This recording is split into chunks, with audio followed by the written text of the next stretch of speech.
Good morning सभी को। नमस्कार दोस्तों। आज के सेशन में बातचीत करने वाले हैं आधुनिक भारतीय इतिहास का पहला चैप्टर।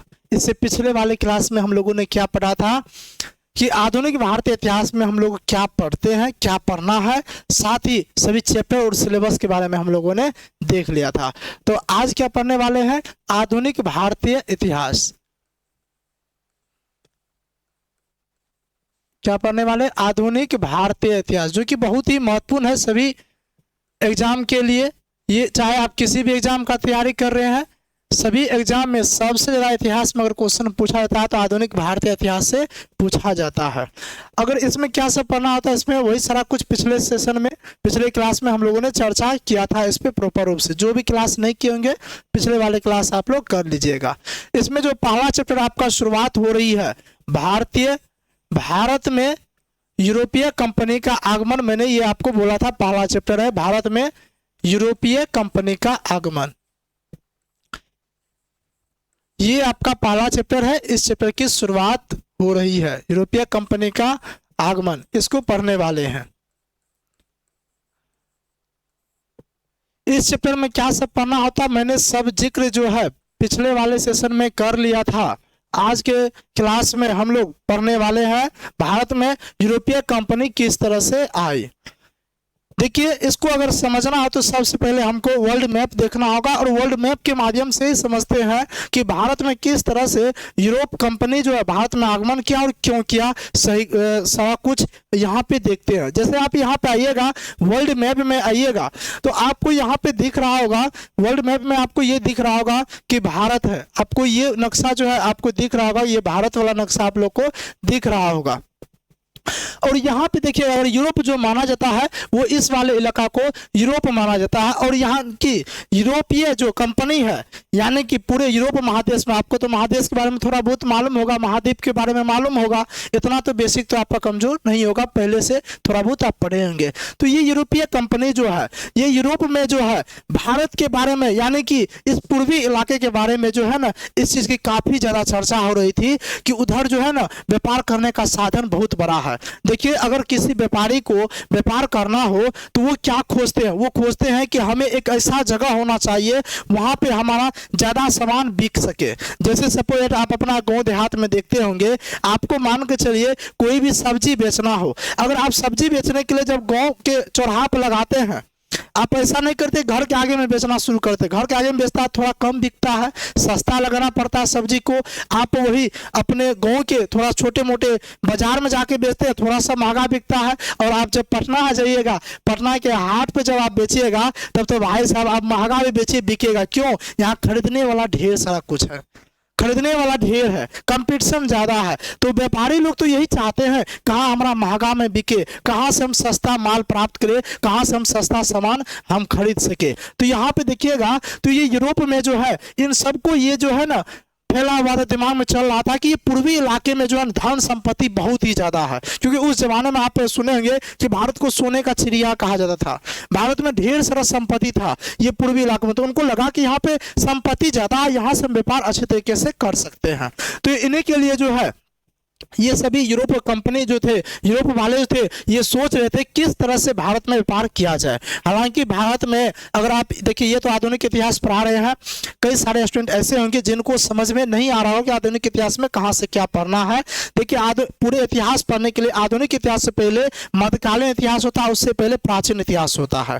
तो प्राचीन इतिहास, मध्यकालीन इतिहास जब कोई पढ़ता है, फिर उसके बाद आधुनिक इतिहास पढ़ता है तो समझ में आता ही है। हालांकि आधुनिक इतिहास को पहले वाले से कोई रिलेट ज्यादा नहीं है, थोड़ा सा बहुत रिलेशन रहता है, पहले से ज्यादा रिलेशन है नहीं। यानी कि आप यहाँ से पढ़िएगा, अच्छे तरीके से समझ में आएगा। तो जब मध्यकालीन इतिहास में आप जाइएगा तो उस समय भी भारत से व्यापार होता था यूरोप में। ऐसा नहीं है कि पहली बार यहाँ से व्यापार होना शुरू हुआ, तो पहले भी व्यापार होता था, लेकिन पहले जो होता था ना वो स्थल मार्ग से होता था, इस होके स्थल मार्ग से होता था। और आपको मालूम होगा स्थल मार्ग से तो होता था इस वाले इलाका से। आपको मालूम होगा कि 11वीं सदी के आसपास यहाँ पे अरब में जो है इस्लाम धर्म का स्थापना हो गया था। लेकिन जब इस्लाम धर्म का स्थापना हो गया तो इस्लाम लोगों ने क्या किया, टैक्स लेना शुरू कर दिया व्यापारी से। जब व्यापारी इस माल से व्यापार करते थे भारत से, तो टैक्स लेना शुरू कर दिए, और टैक्स बहुत बड़ी मायने रखता है। कई सारे को ये लगता होगा कि टैक्स जो है ना 10%, 5% या कुछ भी ज़्यादा थोड़े होता है, बहुत ज़्यादा होता है। आप एक बार सोच के देखिए, आप अपने ज़िंदगी में जीएसटी का 28% टैक्स है मनोरंजन वाले चीज पे। जैसे आप सपोज ड्रीम 11 में आपने 1 करोड़ रुपया जीत गए, एक बार मान के चलिए, हालांकि वो एक गलत चीज है, लेकिन आप 1 करोड़ रुपया जीत गए। 1 करोड़ में आप सोचिए आपको जीएसटी जो है 28 लाख देना पड़ गया। अब आप खुद सोच के देखिए, 28 लाख आपको कम लग रहा है? तब दिमाग खुलेगा कि बहुत बड़ी टैक्स होती है। टैक्स जो है ना, ये बहुत बड़ी रकम होती है, छोटी मोटी रकम नहीं होती है। लग रहा है कि नहीं लग रहा कि 28 लाख फालतू का हम सरकार हमसे ले ली, जीते हम, सब कुछ किए हम, ले ली। तो उसी तरह से यहाँ पे जो टैक्स है ना, टैक्स जो लिया जाता था व्यापारी से, ये ज्यादा मात्रा में लिया जाने लगा। तो व्यापारी को लगा ये तो हम फालतू का दे रहे हैं, तो अलग कोई मार्ग का जो है ना खोज किया जाए, ताकि हम किस हो के इस पूर्वी इलाके में, ये भारत से हम व्यापार कर सकते हैं। तो इन्होंने सब देखिए, वहाँ के पहले पुर्तगाल हो गए, यूरोप में पुर्तगाल हो गए, यानी कि इंग्लैंड हो गए, स्पेन हो गए, ये सब में राजा महाराजा महारानी सब रहा करती थी। तो ये सब सोच ही रहे थे कि किस हो के जो है ना ये मार्ग का खोज किया जाए। तो इन सब का योगदान रहा था। तो ये सब सोच रहे थे जल मार्ग से आया जाए। आप ये अंटार्कटिक महासागर हो गया, आप देखते हैं ये अंटार्कटिक महासागर हो गया, अगर मान चले इनको जल मार्ग से होकर आना होगा, तो सबसे पहले इस होके ये आएंगे यहाँ पे, और इस होके यहाँ पे भारत प्रवेश करेंगे। आपको लग रहा है कि नहीं लग रहा? और आप खुद देख लीजिए, इस होके तो आ नहीं सकते थे, काफी ज्यादा बड़ा हो गया। हालांकि मैप में थोड़ा बहुत छोटा दिख रहा होगा, लेकिन ये काफी ज्यादा एरिया हो जाते हैं। लेकिन जब स्थल मार्ग से टैक्स ज्यादा लेना लगा, ये सब प्रॉब्लम आने लगी, तो उनको लगा कि अब जल मार्ग से जो है हमें रास्ता खोजना होगा। क्योंकि जल मार्ग से एक और आसान क्या होता था कि जहाज जो है ना पानी से आता था, उससे खर्चा भी कम होता था, उससे खर्चा कम होता था, यानी कम खपत में यहाँ से व्यापार कर सकते थे व्यापारी लोग। तो उन्होंने क्या किया, जलमार्ग की खोज करना शुरू कर दिए। तो जलमार्ग की जो खोज करना शुरू कर दिए, इनमें सबसे ज्यादा जो योगदान रहा था वो पुर्तगाली, यानी कि पुर्तगाल और स्पेन का रहा था। किनका रहा था? सबसे ज्यादा योगदान पुर्तगाल और स्पेन का रहा था। सबसे पहले 1487 ईस्वी में, सबसे पहले कब? 1487 ईस्वी में बार्थोलोमियो डियाज ने, किसने? बार्थोलोमियो डियाज ने जो सबसे पहले ये खोजने के लिए निकला, ये खोजने के लिए निकला। और ये जब खोजने के लिए निकला, तो ये खोजते खोजते जो है, ये खोजते खोजते रास्ता भटक गए, और खोजते खोजते यहाँ तक तो वो खोज ले, यानी कि आप यहाँ पे साउथ अफ्रीका, दक्षिण अफ्रीका के ये दक्षिणतम बिंदु तक आ गए, यहाँ तक आ गए, लेकिन यहाँ से आगे की रास्ता वो नहीं खोज पाए। यहाँ तक उन्होंने खोज कर डाला, जलमार्ग से होकर यहाँ तक आया, लेकिन इससे आगे नहीं जा पाए, क्योंकि भारत जब पहुंचना था, इससे आगे जाता तब ना ये भारत पहुंचता। कहते जी सर, लेकिन ये भारत नहीं पहुंच पाया, ये जो है सिर्फ दक्षिण अफ्रीका तक ही रह पाए। तो यानी कि ये भी भारत की खोज नहीं कर पाए। फिर उसके बाद जो है 1492 ईस्वी में कोलंबस निकले खोजने के लिए।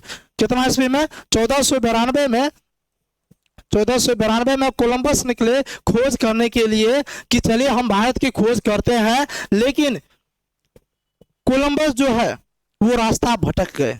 जब रास्ता भटक गए, तो वो जो है इधर आने के बजाय भाई साहब ये पहुंच गए, इधर ही पहुंच गए। ये इधर आने के बजाय इधर पहुंच गए, और इन्होंने अमेरिका की खोज कर डाला। इन्होंने कहाँ पहुंच गए? अमेरिका पहुंच गए। इससे पहले अमेरिका का जिक्र कहीं भी नहीं था।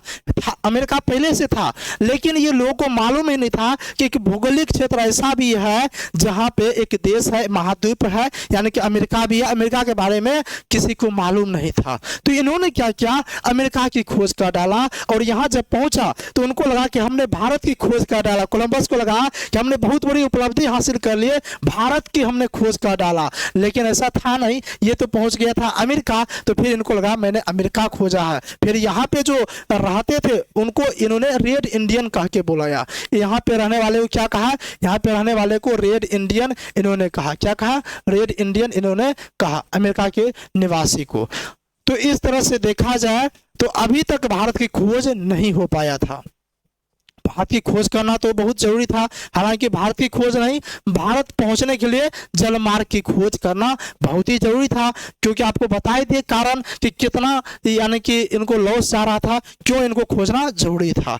और आपको मालूम हो जाए उस समय के राजा महाराजा सब सपोर्ट कर रहे थे कि जितना हो सके सब अपना रुपया लगा रहे थे कि जितना हो सके जितना जल्दी हो सके खोजिए, इस रास्ते को खोजिए, इससे बहुत बड़ी उपलब्धि मिलने वाली है, इससे बहुत बड़ी उपलब्धि मिलने वाली है। हाँ, इन्होंने जो ये बार्थोलोमेव डियाज जो यहाँ पे पहुंचा था, जब यहाँ पहुंचा तो इन्होंने इनका नाम क्या रखा जानते हैं? आशा अंतरिक्ष द्वीप रखा। क्या इनका नाम रखा? इन्होंने रखा इनका नाम आशा अंतरिक्ष द्वीप, यानी कि इनको हिंदी में कहते हैं आशा अंतरिक्ष द्वीप, लेकिन इंग्लिश में इन्हीं को कहा जाता है केप ऑफ गुड होप, यानी कि कहीं कहीं पे आपसे ये भी पूछता है केप ऑफ गुड होप, ये भी आपसे कहीं कहीं पूछा जाता है। बहुत जगह आशा अंतरिक्ष द्वीप रहता है ऑप्शन में, बहुत जगह केप ऑफ गुड होप भी रहता है। तो दोनों बातें आपको याद रखना है, क्वेश्चन पूछा जाता है यहाँ से। तो पूछेगा आपसे केप ऑफ गुड होप की खोज किसने किया था? तो कहिएगा बार्थोलोमेव डियाज ने। पूछेगा कब किया था? कहिएगा 1487 ईस्वी में। कब किया था? 1487 ईस्वी में। अभी तक जो फिल्म चल रही है, अभी तक जो मूवी चल रही है, इसमें हीरो का एंट्री नहीं हुआ है। हालांकि हीरो तो नहीं कहिए, वो एक तरह से बाद में विलेन का रूप ले लेती है, बताएंगे कैसे। अब की बात उसके बाद 1498 ईस्वी में पुर्तगाली यात्री वास्को डिगामा निकले खोजने के लिए। कौन निकले? 1498 ईस्वी में पुर्तगाली यात्री वास्को डिगामा खोजने के लिए निकले।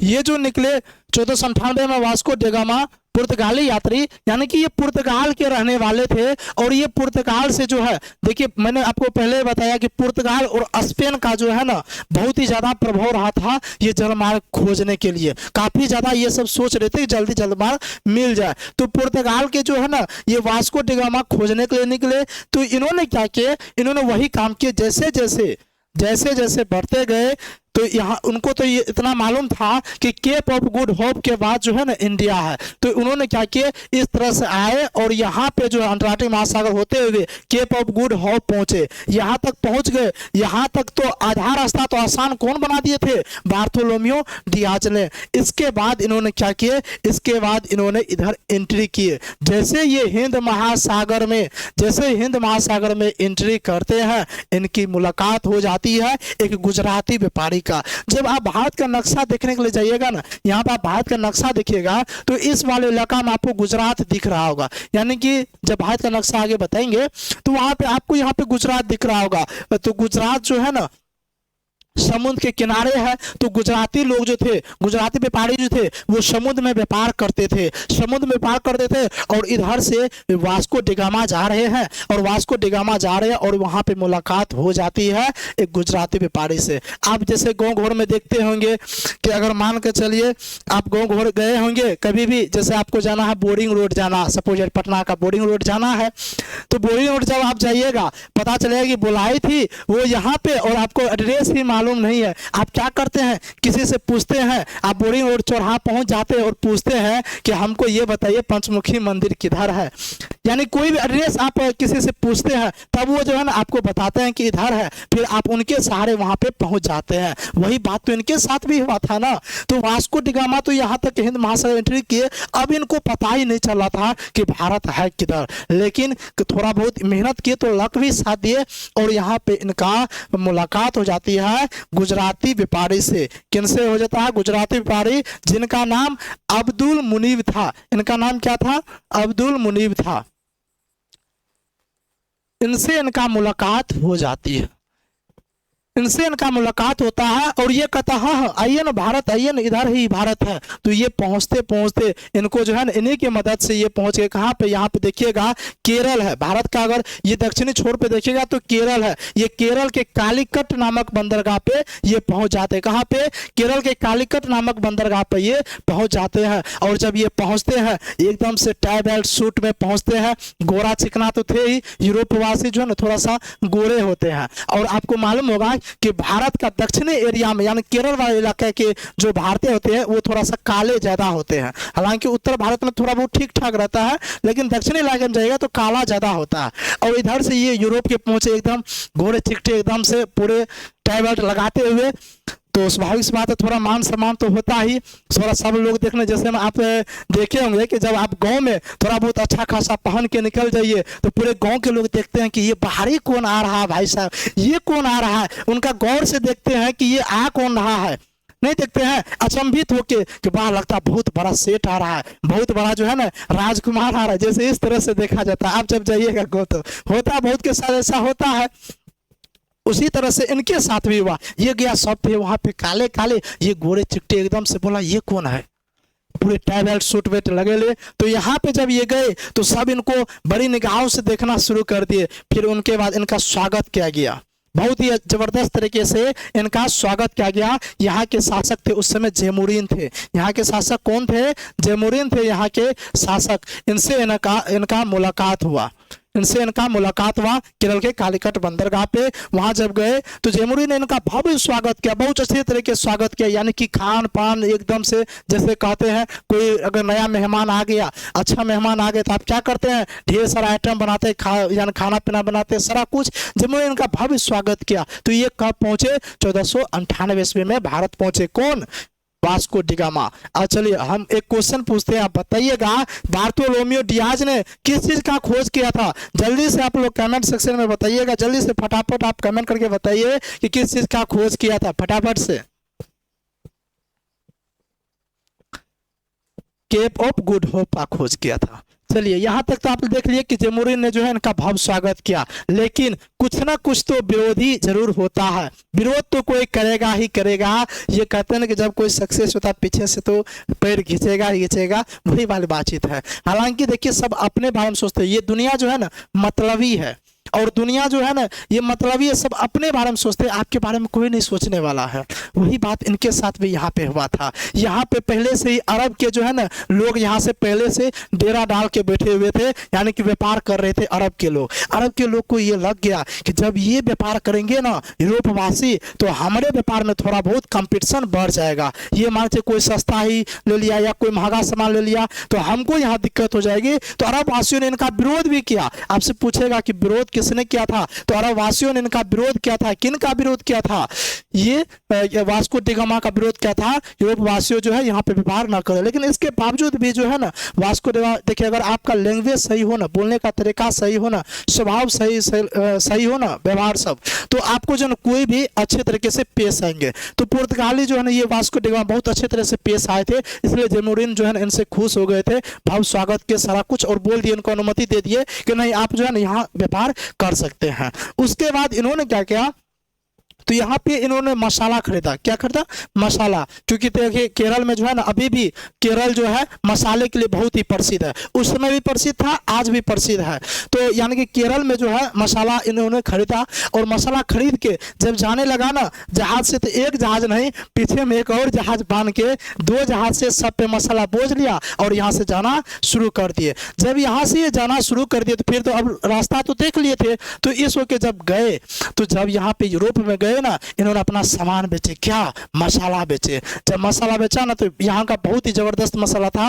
ये आप काली मिर्च समझते हैं, मरीच आप सुनेंगे, मरीच, वो काली मिर्च गोल गोल जो होता है, ये सब ज्यादा फेमस रहा था। तो वहां गए मसाला जो बेचे ना, इनको बहुत ही ज्यादा मुनाफा मिला। 60 गुना इनको जो है ना 60 गुना इनको ज्यादा मुनाफा हुआ। यानी कि आप यहाँ पे 60 गुना का मतलब यहाँ पे आप समझ सकते हैं कि 60 गुना का मतलब क्या होता है। 60 गुना का मतलब ये हो गया, 60 गुना का मतलब ये हो गया कि आप लोग थोड़ा बहुत 60 गुना का मतलब ये समझते होंगे कि अगर 100 रुपया में मान चलिए कोई सामान खरीदा है और उनको 160 रुपया में बेच दिया, तो आप खुद समझ जाइए कि कितना 60 गुना फायदा हुआ कि नहीं हुआ। यानी कि 60% का इनको फायदा हुआ कि नहीं हुआ। 1 रुपया में आप खरीदे और जाके आप जो है ना 60 रुपया में बेच दिए। ये व्यापार में बहुत बड़ी उपलब्धि होती है। कोई भी जो कुछ सामान बेचता है 20% 25% मुनाफा बेचती है, इनको 60 गुना ज्यादा ही फायदा हो गया।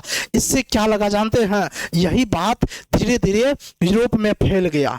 होता है ना कि आप देखिएगा कोई अच्छा काम कीजिएगा ना तो यूरोप में जल्दी जल्दी, यानी कि यूरोप में क्या, तो कोई भी समाज में जल्दी फैल जाता है। और वहाँ के राजा महाराजा को पता चला ऐसी ऐसी बातचीत है, ऐसे सारा कुछ है, तो ऐसे सारा कुछ जब पता चला तो वहाँ के राजा महाराजा धीरे धीरे यही बात यूरोप में फैल गया। पूरे यूरोप में जब फैल गया तो यूरोप वासियों को, अलग अलग देश के वासियों को ये लगने लगा कि हम भी अगर वहाँ पे व्यापार करेंगे हमको भी ज़्यादा मुनाफा होगा। ये एक बार गए यात्रा में जितना इनको खर्चा आया सब खर्चा मिला के 60 गुना इनको ज़्यादा फायदा हो गया। हम भी अगर वहाँ से व्यापार करेंगे हमको भी बहुत ही ज़्यादा बेनिफिट देखने को मिलेगा। इन्हीं को लेकर जो है धीरे धीरे ये बात कहते हैं अफवाह की तरह, हवा की तरफ फैल गया पूरे बात। और यहाँ के जो राजा थे पुर्तगाल के, उनको लगा कि अब जो है वहाँ पे व्यापार करनी चाहिए, वहाँ पे व्यापार करनी चाहिए। तो उन्होंने 1498 ईस्वी में, कब, 1498 ईस्वी में जो है 1498 ईस्वी में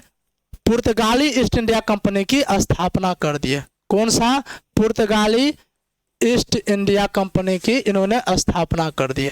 क्यों, इनको लगा जब तक एक कंपनी स्थापित कर देंगे तो व्यापार अच्छे तरीके से चलते रहेगा, क्योंकि ऐसे कोई जाएगा तो वो ठीक नहीं है। एक और कंपनी स्थापित करते हैं, जैसे अभी भी आप देखिएगा राजदूत वाला काम सब जो होता है ना, अभी भी भारत का राजदूत विदेश में रहते हैं कि नहीं रहते हैं। इसी तरह से वहाँ पे जो एक कंपनी स्थापित कर दी पुर्तगाली ईस्ट इंडिया कंपनी। और इस कंपनी 1498, तब उसके बाद जो है इनको भारत भेजा गया। जाइए भारत में जब इतना अच्छा खासा मुनाफा हो सकता है तो जाइए और व्यापार कीजिए और यहाँ पे मुनाफा ज़्यादा देखने को मिलेगा। क्या मिलेगा, मुनाफा ज़्यादा देखने को मिलेगा।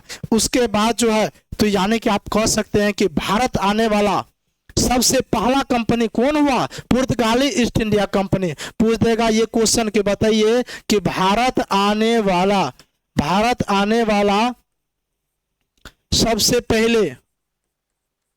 सबसे पहले भारत आने वाला कंपनी कौन था, यूरोपीय कंपनी, पुर्तगाली ईस्ट इंडिया कंपनी। पूछे कब आया था, 1498 ईस्वी में। लेकिन ये गया कब था जानते हैं, सबसे लास्ट में गया था। ये चोटा बहुत खच्चर था, ये जो है ना सबसे लास्ट में गया। हमारा देश कब आजाद हुआ, 1947 को। लेकिन ये चोटा इतना खच्चर था 1947 में भी खाली नहीं किया, आगे कारण बताएंगे। ये 1961 में गया। कब गया, 1961 में गया। ये जो है ना गोवा में अधिकांश से रहने लगे थे, 1961 में इन्होंने खाली किया था। तो आप यहाँ पे क्या देखे कि सबसे पहले कौन आया, पुर्तगाली ईस्ट इंडिया कंपनी। सबसे बाद में कौन गया, पुर्तगाली ईस्ट इंडिया कंपनी। पूछेगा कब आया, 1498 में। कब गया, 1961 में। तो यानी कि अगर आपसे थोड़ा सा कॉमन सेंस वाला क्वेश्चन पूछते हैं, बताइए कि सबसे लंबा दिन तक कौन व्यापार किया, भारत में सबसे लंबा दिन तक यूरोपीय कंपनी कौन रहा, बताइए तो फटाफट कमेंट में कौन रहा। तो कहिएगा पुर्तगाली ईस्ट इंडिया कंपनी, क्योंकि सबसे पहले आया और सबसे पहले गया भी। तो यानी कि यहाँ से ये क्वेश्चन पूछ सकता है, सबसे लंबी अवधि तक रहने वाला कौन सा यूरोपीय कंपनी था, पुर्तगाली ईस्ट इंडिया कंपनी था। ठीक है, चलिए यहाँ तक आप लोग को समझ में आ रहा। कोई दिक्कत है तो फटाफट कमेंट कीजिए, कोई दिक्कत आ रही तो फटाफट आप लोग कमेंट करते जाइए। देखिए यहाँ तक तो हम लोगों ने देख लिया। इसके बाद अगर बातचीत करते हैं वास्को डिगामा की, वास्को डिगामा कब आए थे भाई साहब, आपसे पूछेगा वास्को डिगामा कब आए थे भारत, कहेगा वास्को डिगामा जो है ना 1498 ईस्वी में आए थे। कब आए थे, 1498 ईस्वी में आए थे। 1498 ईस्वी में पहली बार आए थे, 1498 ईस्वी में आए थे। वास्को डिगामा अभी तक में भारत 3 बार आए हैं। पूछेगा वास्को डिगामा अभी तक में भारत कितने बार आए हैं, 3 बार आए हैं। पहली बार पूछेगा 1498 में, दूसरी बार पूछेगा 1502 में आए थे और तीसरी बार 1524 में आए थे। तीसरी बार 1524 में आए थे, दूसरी बार पूछेगा 1502, तीसरी बार पूछेगा तो 1524, यानी कि अभी तक में 3 बार भारत आए थे। अब इनका कारण भी बताएंगे क्यों आए थे 3 बार भारत। क्योंकि पहली बार जब वास्को डिगामा 1498 में भारत आए तो ये व्यापार करके तो गए, मुनाफा हो गया। उसके बाद पुर्तगाली ईस्ट इंडिया कंपनी की स्थापना हुई, वे भारत आए और भारत जब आए तो उसके बाद जो है ना ये पुर्तगाल यानी कि वास्को डिगामा भारत नहीं आए थे। तो अब मान के चलिए ईस्ट इंडिया कंपनी को कोई चलाने वाला तो होना चाहिए। कहेगा जी सर जी, कोई नहीं तो कोई तो चलाने वाला होना चाहिए, किसी के गाइडेंस में कोई एक तो पदाधिकारी होना चाहिए जिनके गाइडेंस में सारा कुछ देख रेख होता। तो अब पुर्तगाल को लगने लगा, पुर्तगाली को, कि इन्होंने क्या किया था, भारत का वायसराय, आगे समझिएगा, भारत का वायसराय का पद लाया। क्या लाया? भारत का वायसराय का पद लाया और बोला कि ये भारत का जो वायसराय होंगे यही सारा कुछ देखरेख करने वाले हैं, भारत के वायसराय जो होंगे यही सारा कुछ देखरेख करने वाले हैं। तो सबसे पहले जो है, हाँ एक बात और कि वास्को डी गामा जो है ना, ये तो पहली पुर्तगाली हुए। आपसे पूछेगा पहला पुर्तगाली कौन हुए, तो वास्को डी गामा। पूछेगा दूसरा पुर्तगाली कौन हुए, तो अल्ब्रेज केवरल हुए। कौन हुए? अल्ब्रेज केवरल। ये दूसरा पुर्तगाली हुए। ठीक है, ये आप पॉइंट याद रखिएगा, ये भी पॉइंट कई बार पूछा गया और पूछने की संभावना बनती है कि पहला पुर्तगाली कौन हुए, वास्को डी गामा। दूसरा पुर्तगाली अल्ब्रेज केवरल हुए। और अल्ब्रेज केवरल को जब यहाँ पे भेजा गया ना, ये 1500 में भारत आए थे। कब आए थे? 1500 में ये भारत आए, 1500 ईस्वी में जो है ये भारत आए थे। लेकिन ये भारत तो आए, इनको वही काम बोला गया कि सारा कुछ करने के लिए, लेकिन ये बहुत ही खच्चर निकला, ये चुट्टा बहुत खच्चर निकला। इनको लगा ये ओवर कॉन्फिडेंस में आ गए। इनको क्या लगा कि देखिए, कहते हैं ना कि इनको लगा कि वाह जेमुरिन बहुत ही अच्छा आदमी है, वो गया वो सारा कुछ कर दिया, हम जाएंगे तो हमको भी सारा कुछ कर देंगे। ये जेमुरिन से मदद भी नहीं लिए, जेमुरिन से ये पूछे तक भी नहीं कि हमको यहाँ पे जो है ना व्यापार करना है, हमको यहाँ पे कोठी स्थापित करना है, अपना फैक्ट्री स्थापित करना है, और ये पूछे तक भी नहीं। और ये अपने मर्जी से वहाँ पे अपना कोठी स्थापित करके व्यापार करना शुरू कर दिए। और बताइए भाई, किसी का राज है और उस राज में उनसे बिना पूछे ही आप जो है ना काम करना शुरू कर दीजिएगा, गलत तो लगेगा ही लगेगा। कहेगा जी सर जी। तो जेमुरिन को आ गया गुस्सा और जेमुरिन ने इनको भगा दिया, जेमुरिन इनको जो है ना भगा दिए। और जेमुरिन बोले कि चल तू निकल, पहली बार में तू निकल, इतना तुम्हारा ओवर कॉन्फिडेंस है कि हमसे पूछा भी नहीं और तू व्यापार यहाँ पे कोठी स्थापित कर दिया। जब इनको निकाल दिया गया, फिर ये बेचारा पुर्तगाल पहुंचे, अपना कारण बताते हैं ऐसे ऐसे, लेकिन अपना कमजोरी थोड़े बताएंगे, हमने गलती भी किया, नहीं बताए। तो इस तरह से जो है फिर लगा कि ईस्ट इंडिया कंपनी को लगा कि लगता है वास्को डी गामा को भेजना पड़ेगा। जेमुरिन जो है ना गुस्सा गए हैं, अब जो है ना व्यापार करने के लिए नहीं दिया जाएगा। जो भी थोड़ा बहुत अनुमति मिला था वो अब कैंसिल करके आ गया। ये चट्टा साला, इसको काहे के लिए हम भेजे, इसके लिए जो है ना। तब फिर जो है उन्होंने क्या किया, 1502 ईस्वी में वास्को डी गामा को फिर भेजे। उन्होंने क्या किया, 1502 ईस्वी में वास्को डी गामा को फिर भेजे। बोले कि जाइए वहाँ का माहौल देख के आइए, क्या हुआ नहीं हुआ, मना के आइए। तो फिर वास्को डी गामा 1502 ईस्वी में भारत आए। 1502 ईस्वी में भारत आए कौन? Vasco D gamma. तो आपसे पूछेगा दूसरी बार, देखिए आजकल होता है क्या ना, कंपटीशन का लेवल थोड़ा सा हाई चले गया, टफ चला गया। तो पहले पूछा था पहली बार कब आता, अब की बार हो सकता है आपसे पूछ दे दूसरी बार कब आया, कभी पूछ दे तीसरी बार कब आया। तो आपको पहले से ना सब कुछ मालूम है। दूसरी बार इन्होंने 1502 में आया, फिर उसके बाद जो है फिर तीसरी बार इन्होंने 1524 में आया। उसके बाद इन्होंने यहीं पे रहना शुरू कर दिया, भारत में ही रहने लगा। भारत में रहते रहते जो है इनका भारत में ही निधन हो गया। पूछेगा वास्को डी गामा का निधन कहाँ हुआ था, तो भारत में ही निधन वास्को डी गामा का हो गया था। तो यहाँ पे हो जाती है वास्को डी गामा का कहानी समाप्त। यहाँ पे वास्को डी गामा का कहानी समाप्त हो जाती है। अब यहाँ पे आ जाती है कि धीरे धीरे जब 1502 में ये वास्को डी गामा आया, तो इन्होंने अपना पहला कोठी जो है 1503 ईस्वी में, इन्होंने अपना पहला कोठी जो है 1503 ईस्वी में केरल के कोची में,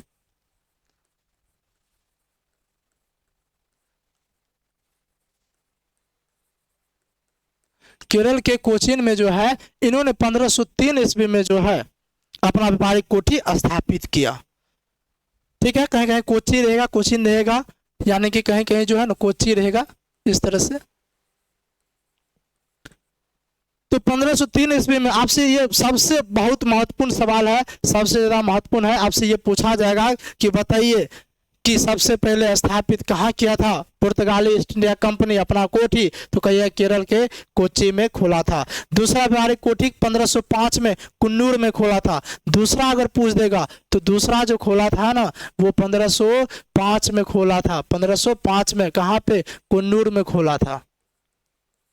ये पॉइंट सब देखिए, जो जो पॉइंट बताते हैं ना ये ही बहुत महत्वपूर्ण है। कहानी तो हमको मालूम है कि आपको सुनने में थोड़ा बहुत कहानी अच्छा लग रहा होगा।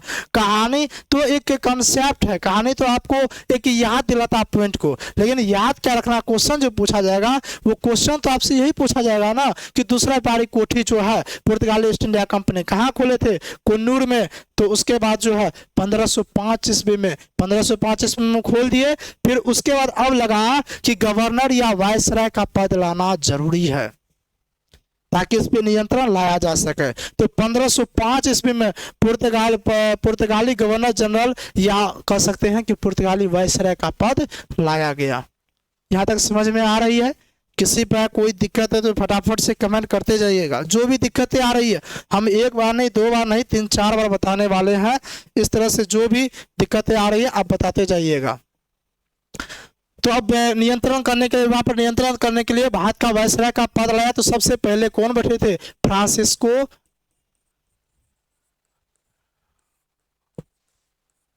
फ्रांसिस्को डी अल्मीरा ने। आप याद रखिएगा, सबसे पहले जो गवर्नर यानी कि वायसराय के पद पे कौन बैठे थे? तो वायसराय के पद पे जो बैठे थे सबसे पहले फ्रांसिस्को डी अल्मीरा। इनको जो है ना बुलाया कि जाइए आप व्यापार पर नियंत्रण कीजिए और व्यापार को अच्छे तरीके से चलाइए, क्योंकि जब तक किसी गाइडेंस में कुछ होता है ना वो अच्छे तरीके से होता है। जैसे आप मेहनत तो करते हैं, तैयारी तो करते हैं, लेकिन अगर किसी गाइडेंस में करते हैं, चाहे बड़े भाई के गाइडेंस में या माँ बाप के गाइडेंस में या किसी गुरु के गाइडेंस में या किसी टीचर के गाइडेंस में अगर आप तैयारी करते हैं ना तो सक्सेस मिलने की ज़्यादा संभावना होती है। आप जिस चीज़ से तैयारी करते हैं उसमें सक्सेस मिले, मंजिल मिले, इस चीज़ की ज़्यादा संभावना होती है। वही बात था, वही बात इन सबको मालूम था, इसलिए वायसराय के पद लाया गया। फ्रांसिस्को डी अल्मीरा को बोला गया कि आप नियंत्रण कीजिए, अच्छा खासा सारा कुछ कीजिए। लेकिन इन्होंने ब्लू वाटर पॉलिसी की स्थापना कर दी। इन्होंने क्या किया? ब्लू वाटर पॉलिसी की स्थापना इन्होंने कर दी। ब्लू वाटर पॉलिसी ये जो है ना समुद्र में, यानी कि समुद्र में व्यापार करना शुरू कर दिए। समुद्र में मान कोई व्यापारी आते थे, कोई भारतीय आते थे, उनको दंडित किया जाता था। वो सारा कुछ जो है ब्लू वाटर पॉलिसी की स्थापना करके ये जो है ना, जब आप मैप देखिएगा यहाँ पे, आप जब मैप देखते हैं तो ये जो भारत वाला इलाका है ना, इस भारत वाले इलाका में देखिएगा इधर तो समुद्र ही है। यही समुद्र में इन्होंने सोचा कि अच्छे तरीके से हम व्यापार कर सके, इनके लिए जो है इन्होंने ब्लू वाटर पॉलिसी लाया। तो पूछेगा ब्लू वाटर पॉलिसी किसने लाया? तो फ्रांसिस्को डी अल्मीरा ने। लेकिन इनका ध्यान किधर चले गया? समुद्र की ओर चले गया। ये समुद्र व्यापार करना शुरू कर दिए। लेकिन इधर जो व्यापार हो रहा था केरल वाले इलाके में, यानी कि भारत में जो व्यापार हो रहा था, इनका देखरेख इन्होंने अच्छा से नहीं किया। यानी कि कह सकते हैं ये अच्छे से नियंत्रण नहीं कर पाया व्यापार को लेके। ये एक दिशा में नियंत्रण कर लिया। और एक राजा काम, एक अच्छे खासे जो गाइडेंस करते हैं उनका काम होता है आप सभी दिशा में देखरेख कीजिए, तब जाके जो है ना सक्सेस मिलेगी। तो फिर लगा कि यानी कि पहला गवर्नर पूछेगा, पहला वायसराय पूछेगा, फ्रांसिस्को डी अल्मीरा तो होगा, लेकिन वास्तविक पूछेगा तो नहीं होगा। आपसे अगर ये पूछ देगा कि वास्तविक वायसराय कौन थे, तो अल्बुकर्क हुए। कौन थे? अल्बुकर्क थे। तो आपसे अगर ये पूछेगा, पहला पूछेगा तो हो जाए फ्रांसिस्को डी अल्मीरा। लेकिन अगर आपसे वास्तविक पूछेगा तो अल्बुकर्क हो जाएगा, जो कि दूसरा वायसराय थे। दूसरा वायसराय कौन थे? अल्बुकर्क थे। इनके बाद जो दूसरा वायसराय बन के जो आए, पद पे जो आए, वो कौन आए? अल्बुकर्क आए। और अल्बुकर्क को वास्तविक वायसराय कहा जाता है। क्यों कहा जाता है? क्योंकि इन्होंने अच्छे तरीके से व्यापार पे देखरेख किया। इन्होंने ब्लू वाटर पॉलिसी जो है सिर्फ और सिर्फ उधर ध्यान एकत्रित नहीं किया, इन्होंने पूरे भारत पे अपना नियंत्रण लाने के लिए इन्होंने 1510 ईस्वी में बीजापुर को जीता। यानी कि ये धीरे धीरे जो है ना जीतना शुरू कर दिया क्षेत्र को। इनको लगा कि जब हमको व्यापार करना है तो धीरे धीरे क्षेत्र को जीतना शुरू करना पड़ेगा। वो जीतना शुरू कर दिया, गोवा पे अपना अधिकार थोड़ा जमा लिए। फिर उसके बाद बीजापुर 1510 ईस्वी में बीजापुर पे अपना आधिपत्य जमा लिया, अपना अधिकार जमा लिए। इस तरह से इनको लगा कि जो है ना हम व्यापार कर सकते हैं और व्यापार करने में इनका अच्छा खासा योगदान रहने लगा। उस समय जो है ना यूसुफ आदिल शाह हुआ करते थे सुल्तान, उससे इन्होंने 1510 ईस्वी में गोवा छीन लिया था। उसके बाद धीरे धीरे दादर नागर हवेली, धीरे धीरे जब मैप देखिएगा तो जब आप भूगोल पढ़िएगा, ज्योग्राफी पढ़िएगा, तो वहाँ मैप पढ़िएगा, तो वहाँ पे आपको थोड़ा बहुत और कंसेप्ट क्लियर होगा कि इन्होंने जो है ना दमन और दीप हो गया, नागर हवेली हो गया, इन सबको जो है अपना उपनिवेशीकरण बनाना शुरू कर दिया। साथ ही साथ इन्होंने क्या किया, इन्होंने पुर्तगाली जो थे, पुर्तगाल के जो लोग थे, उनको बोले कि आप भारतीय महिला से शादी कीजिए, आप भारतीय महिला से शादी कीजिए, अपना रिलेशन स्थापित कीजिए। इससे क्या होगा कि मान के चलिए उन्होंने दिमाग बहुत जबरदस्त लगाए, सोचे कि भारतीय महिला से जब शादी करेंगे तो यहाँ पे रिलेशन स्थापित हो जाएगा। अगर सपोज हजारों शादी कर लिए, अब इसके बाद भारत सरकार जो है, भारत के राजा महाराजा जो है, उनको तो फिर पुर्तगाल नहीं भेजेंगे। तो इन्होंने दिमाग अच्छा खासा इस्तेमाल किए। इन्होंने क्या किए, बोले कि भारतीय महिला के साथ शादी ब्याह कीजिए, रिलेशन बने, अच्छे से पेश आइए, अच्छे से रहिए। इस तरह से धीरे धीरे करके जो है वहां पे इन्होंने अपना रिलेशन को अच्छा खासा मजबूत किए और व्यापार करना शुरू कर दिए। और लेकिन व्यापार तो करना शुरू किए ही किए, धीरे धीरे करके जो है यहाँ पे शासन प्रशासन करने के बारे में इन्होंने सोचना शुरू कर दिया। अगर पूछेगा, चलिए एक क्वेश्चन हमको बताइए, पूछेगा ब्लू वाटर पॉलिसी को किसने लागू किया, किसने शुरुआत किया? कहिएगा फ्रांसिस्को डी अल्मेडा ने। कहिएगा ब्लू वाटर पॉलिसी को किसने समाप्त किया? अगर पूछेगा कि ब्लू वाटर पॉलिसी को समाप्त किसने किया, तो समाप्त जो किया ना भाई साहब, समाप्त जो किया ना वो किया अल्बुकर्क ने। इसलिए अल्बुकर्क को थोड़ा सा और अच्छा खासा वायसराय भी माना गया। इस तरह से इन्होंने व्यापार पर नियंत्रण किया, धीरे धीरे शासन प्रशासन में अपना योगदान देना शुरू कर दिया। तो यहाँ पे आपको एक चीज तो पता चल गया होगा, एक चीज मालूम चल गया होगा कि वास्तविक संस्थापक किसे कहा जाएगा, अल्बुकर्क को। वास्तविक वायसराय किसे कहा जाएगा, अल्बुकर्क को कहा जाएगा। इस तरह से जो है व्यापार शुरू हो गया। ठीक है, अब हम देखते हैं इससे आगे। देखिए पुर्तगाल जो आए, पुर्तगाली जो आए, ऐसा नहीं कि सिर्फ नेगेटिव फैला के गए, ऐसा नहीं कि सिर्फ गलत चीज करके गए, उनका कुछ देन भी रहा है भारत में। क्या देन रहा है? जैसे में तंबाकू, तंबाकू पहले यहाँ नहीं उपजता था, तंबाकू जो उपजना हुआ, आलू हो गया, मक्का हो गया, मकई जिसको आप लोग कहते हैं, मकई का रोटी खाए होंगे, गाँव घर से जो बिलोंग्स करते होंगे, मकई का रोटी या साग क्या जबरदस्त खाने में लगता है। तो वो जो मक्के का जो उत्पादन हुआ ना, वो मकई हो गया, आलू हो गया, तंबाकू हो गया, ये सब किनका देन है? पुर्तगाली का देन है। साथ ही बातचीत करेंगे प्रिंटिंग प्रेस हो गया, प्रिंटिंग प्रेस किनका देन है? जहाज निर्माण की कला, यानी कि जो जहाज पानी में चलता है, वो जहाज जो बनता है, इनके निर्माण की कला जो है, ये सब किनका देन है? पुर्तगाली का देन है। किनका देन है? पुर्तगाली का देन है। कहिए सर जो पुर्तगाली पतन का कारण क्या रहा, यानी पुर्तगाली ईस्ट इंडिया कंपनी आखिरकार सक्सेस क्यों नहीं हो पाई? देखिए किसी अगर कोई सक्सेस नहीं होता, उनका एक कारण नहीं होता है, उनका दो तीन राजन रहता है। पतन होने के कारण जो है उनका दो तीन कारण रहता है। जैसे में पहला, उन्होंने क्या किया, एक गलत किया, उन्होंने धर्म से खेलना शुरू कर दिया, भारत के धर्म से खेलना शुरू कर दिया। उन्होंने जो है ना भारतीयों को ईसाई धर्म में परिवर्तन करना शुरू कर दिया। ये तो एक गलत बात है, मान के चले आप ईसाई धर्म में परिवर्तन करना शुरू कर दिए, ये एक गलत बात है। यानी कि अभी तक जितना भी शासक आए ना, सब अपना अपना धर्म को प्रचार करने में लग गए। उसी का कारण रहा पतन का, मेन कारण वही रहा, क्योंकि धर्म से खिलवाड़ नहीं होना चाहिए। भारत में जो है ना धर्म वाला चीज बहुत ही ज्यादा चलती है, ठीक है, तो इसलिए धर्म से खिलवाड़ नहीं होना चाहिए। उन्होंने ईसाई में जो है ईसाईकरण करना शुरू कर दिया। उसके बाद समुद्री इलाकों में इन्होंने लूटपाट करना शुरू कर दिया। अब समुद्र में मान कर चलिए कोई और व्यापार आया, व्यापारी कर रहे हैं, आप वहाँ लूटपाट करना शुरू कर दिए। कोई कुछ लेके जा रहा है, आप लूटपाट करना शुरू कर दिए। यहाँ से भी कहीं ना कहीं इनका जो है धीरे धीरे ये रहा। उसके बाद बंगाल की खाड़ी में अपना, बंगाल की जो खाड़ी, अब जब भारत का नक्शा देखिएगा इस तरह से, अब जब भारत का मैप देखिएगा तो इस टाइप बंगाल की खाड़ी है, तो बंगाल की खाड़ी में भी इन्होंने लूटपाट करना शुरू कर दिया और समुद्र वाले इलाका में भी इन्होंने लूटपाट करना शुरू कर दिया। और साथ ही साथ देखा जाए ना, ये जो है ना ब्रिटिश ईस्ट इंडिया कंपनी जो आई, इन्होंने उनसे जैसे युद्ध सब हुआ, ब्रिटिश इंडिया कंपनी सबसे युद्ध होना शुरू हो गया। क्योंकि देखिए हुआ क्या था, व्यापार मान के चलिए करना है, यहाँ पे मान चलिए 10 अगर कंपनी आ गए तो सब कंपनी ने सोचता है हमको ज्यादा मुनाफा, हम व्यापार करें, हम व्यापार करें, हम यहाँ शासन प्रशासन करें, तो वो एक दूसरे में कंपटीशन हो जाता है। जैसे आप मान चलिए एक एग्जाम्पल लेते हैं, एक रेस है, आप अपना सगे भाई है, आप अपना सगे भाई है या सगे पूरे दोस्त है, पूरे अपना दोस्त ही क्यों ना हो, एक रेस है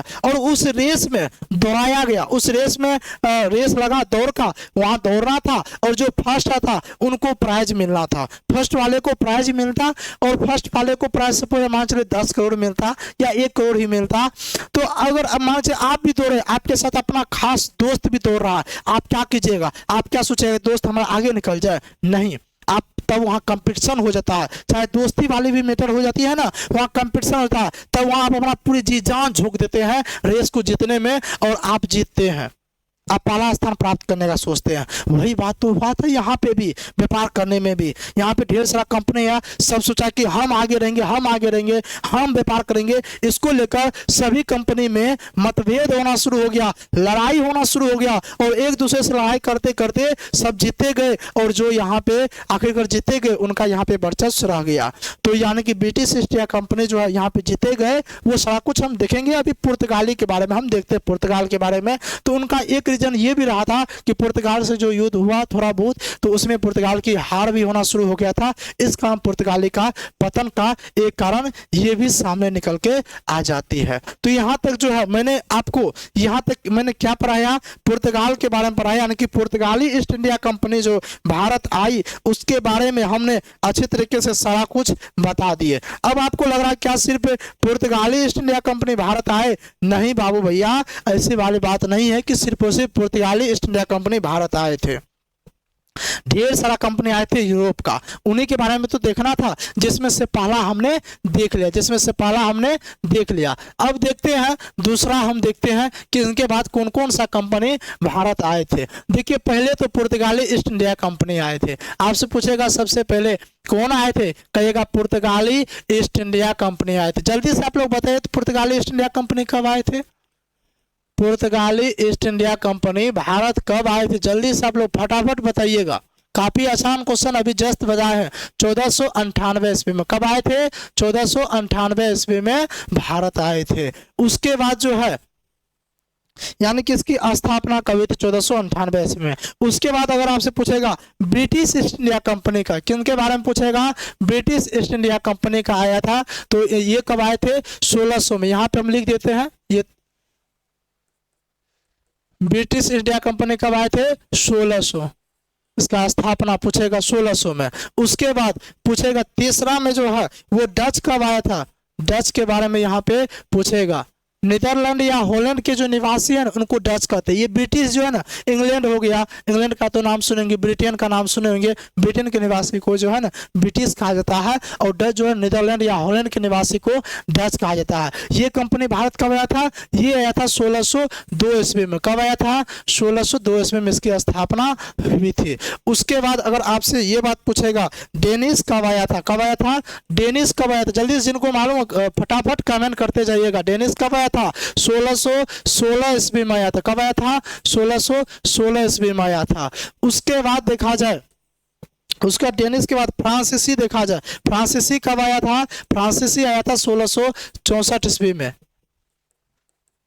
फ्रांसीसी कब आया था, 1664 ईस्वी में आया था, इसकी स्थापना हुई थी। उसके बाद जो है स्वीडिश, स्वीडन के निवासी को स्वीडिश कहते हैं, फ्रांस के निवासी को फ्रांसीसी कहते हैं। स्वीडिश कब आया था, तो भाई साहब स्वीडिश जो आया था 1731 ईस्वी में। कब, 1731 ईस्वी में। यानी कि इतना सारा ईस्ट इंडिया कंपनी भारत आए थे व्यापार करने के लिए। कौन कौन सा, पहले आया पुर्तगाली जो कि 1498 में, ब्रिटिश 1600 में, डच 1602 में, डेनिश 1616 में, फ्रांसीसी 1664 में और स्वीडिश 1731 ईस्वी में। तो इसमें हमको सबके सब पढ़ना है। भारत में यूरोपीय कंपनी, इस चैप्टर जो हम पढ़े हैं, इस पूरे चैप्टर में हमको सबके सब पढ़ना है, जिसमें से हमने पहला हमने पढ़ लिया है, जिसमें से मैंने पुर्तगाली के बारे में बढ़िया से पढ़ लिया, कैसे भारत आए, कैसे भारत में जलीय मार्ग की खोज किए, किस तरह से व्यापार किए। अब इसके बाद ब्रिटिश डच सारा कुछ पढ़ना है। इसके बाद जो है पढ़ेंगे हम डच पढ़ेंगे। कहिएगा सर इसके बाद हमको ब्रिटिश पढ़ना था। देखिए ब्रिटिश जो है ना, जब से आए तब से शासन प्रशासन करते करते 1947 तक रह रह गए ना, देश को गुलाम भी बना दिए ना, तो यानी कि एक लंबा हो जाता है। तो ये सारा कुछ पहले पढ़ लेंगे, फिर लास्ट में ब्रिटिश पढ़ेंगे, तो फिर पढ़ते रह जाएंगे। तो इसके बाद डच पढ़ेंगे, फिर डेनिश, फ्रांसीसी, स्वीडिश, फिर उसके बाद ब्रिटिश पढ़ते रह जाएंगे। तो यहाँ तक जो है आज के सेशन में हम लोगों ने पढ़ा। उम्मीद करते हैं यहाँ सब्जेक्टिव फॉर्म में देख लिए। चलिए अब इसके बेस्ड पे हमने आपको बताया था कि ऑब्जेक्टिव क्वेश्चन भी करना है, क्योंकि मैंने आपको ये बात बताया था कि दो तरीका है पढ़ने का, और हम पढ़ाते भी, मेरा तरीका है दो तरीका पढ़ाने का। पहले सब्जेक्टिव फॉर्म में समझाते हैं, कंसेप्ट क्लियर करवाते हैं, फिर हम ऑब्जेक्टिव भी करवाते हैं कि किस तरह से एग्जाम में क्वेश्चन पूछा जाता है। तो चलिए आप लोग फटाफट से कमेंट सेक्शन में बताना शुरू कीजिएगा। पहला क्वेश्चन यहाँ पे निकल के सामने आ जाती है। पहला क्वेश्चन क्या है भाई साहब? केप ऑफ गुड होप की खोज किसने किया था? बार्थोलोमियो डियाज ने किया था। किसने किया था? बार्थोलोमियो डियाज ने केप ऑफ गुड होप की खोज किया था। ठीक है, पुर्तगाली यात्री बार्थोलोमियो डियाज ने 1487 ईस्वी में जो है कब खोज किया था? 1487 ईस्वी में जो है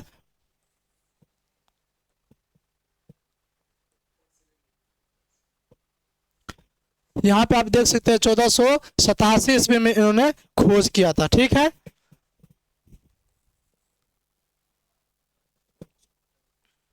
चलिए हो गया। यहाँ पे देखा जाए दूसरा क्वेश्चन, अमेरिका की खोज किसने किया था? तो कोलंबस ने किया था। देखिए ये जो ऑब्जेक्टिव क्वेश्चन करवा रहे हैं ना कहीं पूछा गया है किसी न किसी एग्जाम में, और या पूछने की संभावना बनती है, सब महत्वपूर्ण है। कोलंबस ने 1492 ईस्वी में कोलंबस ने अमेरिका की खोज कर डाला, और इन्होंने ही अमेरिका का नाम क्या रखा था? नई दुनिया रखा था, और यहाँ के लोग इन्होंने क्या कहा था? रेड इंडियन कहकर पुकारा था। अब उम्मीद करते हैं अगर जो भी शुरू से क्लास किए होंगे उनको समझ में आ रहा होगा, जबरदस्त कैसे समझ में आ रहा होगा। समझ में आ रहा है कि नहीं आ रहा? क्वेश्चन बन रहा है कि नहीं बन रहा है? नेक्स्ट क्वेश्चन, भारत की खोज किसने किया था? किस चीज का? भारत की खोज किसने किया था? वास्को डिगामा ने। पुर्तगाली यात्री वास्को डिगामा 1498 ईस्वी में भारत की खोज किया था। पुर्तगाली यात्री वास्को डिगामा का केरल के कालीकट आने पर भव्य स्वागत करने वाला भारतीय राजा का नाम बताइए। तो कौन थे? जमूरिन थे। और वास्को डिगामा जो है ना, ये मई 1498 ईस्वी में, कब? मई 1498 भारत के पश्चिमी तट पे स्थित कालीकट पहुंचा था। कहां पे पहुंचा था? भारत के पश्चिमी तट पे स्थित कालीकट पहुंचा था। उसके बाद देखा जाए नेक्स्ट क्वेश्चन है, पुर्तगाली ईस्ट इंडिया कंपनी की स्थापना कब हुई थी? बहुत ही जबरदस्त अच्छा क्वेश्चन। पुर्तगाली ईस्ट इंडिया कंपनी की स्थापना कब हुई थी? 1498 ईस्वी में। फटाफट से कमेंट करके बताइए तो ब्रिटिश ईस्ट इंडिया कंपनी की स्थापना कब हुई थी? जल्दी से बताइए, बहुत ही आसान क्वेश्चन है। ब्रिटिश ईस्ट इंडिया कंपनी की स्थापना कब हुई थी? फटाफट से हमको कमेंट करके बताइए। भारत आने वाली प्रथम यूरोपीय पुर्तगाली ईस्ट इंडिया कंपनी ही था, और सबसे अंत में भारत से जाने वाली कंपनी भी पुर्तगाली ईस्ट इंडिया कंपनी था। सबसे अधिक समय तक भारत में व्यापार करने का रिकॉर्ड किस कंपनी के नाम दर्ज है? कहेगा पुर्तगाली ईस्ट इंडिया कंपनी। या एकमात्र ऐसी कंपनी है। हाँ देखिए, मैंने ऑब्जेक्टिव क्वेश्चन इसलिए करवा रहा हूँ, कुछ भी पॉइंट थोड़ा बहुत छूट भी जाता है जो महत्वपूर्ण है, यहाँ पे आपका क्लियर हो जाए। जैसे में आप देखिएगा, ये पॉइंट हमने नहीं बताया कि ये एकमात्र ऐसी कंपनी जो मुगल वंश की स्थापना के पूर्व स्थापित हुआ, और मुगल वंश से पूर्व भारत भी आया था। यानी कि मुगल वंश की स्थापना जो पढ़े होंगे थोड़ा बहुत 1526 ईस्वी में जो है किया गया था। तो उनसे पहले ये भारत आए, और उनसे पहले भी इन्होंने स्थापित कर दिए। पुर्तगाली यात्री वास्को डिगामा कितना बार भारत आया था? 3 बार। पहली बार 1498, दूसरी बार 1502, तीसरी बार 1524 में। भारत आने वाला पूछेगा द्वितीय पुर्तगाली यात्री कौन था? अल्वारेज कैब्रल थे। इन्होंने ब्राजील की खोज किया था। पूछे ब्राजील की खोज किसने किया था? अल्वारेज कैब्रल ने। पुर्तगालियों ने अपना पहला व्यापारिक कोठी कहाँ खोला था? बहुत ही जबरदस्त क्वेश्चन है। वीवीआई आप कर सकते हैं, यानी कि वीवीआई कर सकते हैं। बहुत ही जबरदस्त क्वेश्चन है, केरल के कोची में। क्योंकि देखिए एसएससी का जो है ना फेवरेट क्वेश्चन रहा, क्या जानते हैं? एसएससी का फेवरेट क्वेश्चन ये रहा है कि इन्होंने पहला स्थापित कोठी कहाँ खोला। जैसे फ्रांसीसी ईस्ट इंडिया कंपनी कहाँ खोला, डच कहाँ पे खोला, पुर्तगाली कब खोला, ये कई बार एसएससी में पूछा गया है। कई बार देखा जाए तो बिहार से संबंधित एग्जाम में पूछा गया है, रेलवे में पूछा गया है। यानी कि कह सकते हैं कि ये वाला पॉइंट जो है ना, इस टाइप का क्वेश्चन जो है ना हर एक एग्जाम में पूछा गया है। तो सभी एग्जाम के लिए ये क्वेश्चन वीवीआई है। केरल के कोची में पुर्तगाली ने अपना पहला व्यापारिक कोठी खोला था। इन्होंने अपना पहला व्यापारिक कोठी 1503 में तथा दूसरा 1505 में कन्नूर के केरल में खुला था। प्रथम पुर्तगाली वायसराय कौन था? फ्रांसिस्को डी अल्मीरा था। और डच ईस्ट इंडिया कंपनी ने अपने पहली पारी कोठी, ये तो हम कल पढ़ाएंगे। तब यहाँ से हो गया, डच वाला यहाँ से शुरू हो गया। ठीक है, तो हमने यहाँ पे क्या देखा, हमने यहाँ पे आज जितना भी क्वेश्चन किए, इसके बाद का दूसरा कहानी आ जाती है। इसके बाद से दूसरा कहानी आते है, वो आगे जैसे पढ़ेंगे। मैंने बोला इसके बाद जो है डच पढ़ाएंगे, तो डच जैसे पढ़ेंगे फिर वहां से क्वेश्चन करेंगे। इसी टाइप से जो है मेरा पढ़ाने का तरीका है कि पहले हम सब्जेक्टिव फॉर्म में पढ़ाएंगे, फिर उसके बाद हम ऑब्जेक्टिव क्वेश्चन करा देंगे, ताकि आप क्वेश्चन से रूबरू हो सके, आपको जान पहचान कराया जा सके। ऐसा नहीं है। ठीक है, अब रही बात कि ये वाला पीडीएफ कहाँ से मिलेगा, तो जैसे ये चैप्टर समाप्त होगा ये वाला पीडीएफ आपको मिल जाएगा। क्या समझे, जैसे ये चैप्टर समाप्त होते जाएगा पीडीएफ आपको मिलते चला जाएगा। ठीक है, तो उम्मीद करते हैं आज का सेशन बहुत ही अच्छा लगा हो। अगर कोई भी डाउट रह गया आप कमेंट सेक्शन में कमेंट कीजिए। हालांकि जो है ये तो लाइव क्लास चलती है, जो लाइव जुड़े होंगे उनको जो प्रॉब्लम नहीं होगी ये तो क्लियर हो गया होगा। जो बाद में रिकॉर्डेड देते हैं आप कमेंट सेक्शन में अपना कमेंट कीजिए। फिर नेक्स्ट क्लास में हम लोग क्या पढ़ेंगे, डच ईस्ट इंडिया कंपनी के बारे में पढ़ेंगे डिटेल से। ठीक है, तो मिलते हैं नेक्स्ट क्लास में। हाँ, एक आवश्यक आप लोग के लिए सूचना है। क्या सूचना है कि जो भी न्यू स्टूडेंट है उनको अगर लग रहा है कि हम किसी भी चीज़ का एग्जाम का तैयारी कर रहे हैं, तो ढेर सारे बैच आ चुकी है आप लोग के बीच में, आप बैच ज्वाइन कर सकते हैं इसी एप्लीकेशन के माध्यम से। तो एक नंबर दे रहे हैं, आप वहां पे इंक्वायरी कर लीजिएगा, बेहतर रहेगा। ठीक है, उस नंबर पे आप इंक्वायरी कर लीजिएगा, बेहतर रहेगा। और उस नंबर से आप पूछताछ करके, ये नंबर रह गया 76 67 81 50 49। जिनको भी बैच ज्वाइन करना है प्रॉपर रूप से, आप चाहते हैं कि हम तैयारी करना चाह रहे हैं, आपको पढ़ाई अच्छा लग रहा है कि पढ़ाने का तरीका ठीक है, समझ में आ रही है, तो आप इस नंबर पे जो है ना आप सारा कुछ कॉल करके सारा कुछ इंक्वायरी कर सकते हैं। रेलवे ग्रुप डी सब कुछ का बैच आ चुका है। ठीक है, तो मिलते हैं नेक्स्ट क्लास में, तब तक के लिए जय हिंद।